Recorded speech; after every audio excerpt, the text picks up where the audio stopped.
Thiruchitrambalam. திருமுறைகளில் Kannappa Nayanar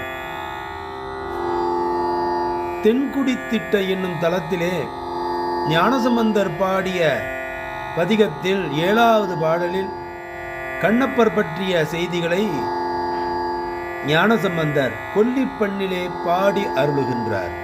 Thiruchitrambalam.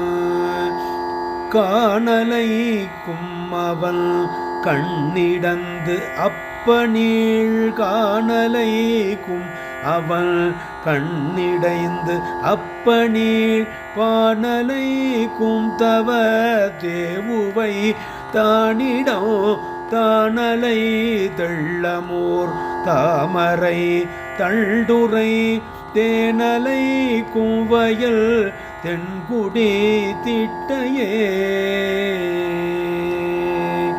Thenkudi திட்டையே. Thiruchitrambalam.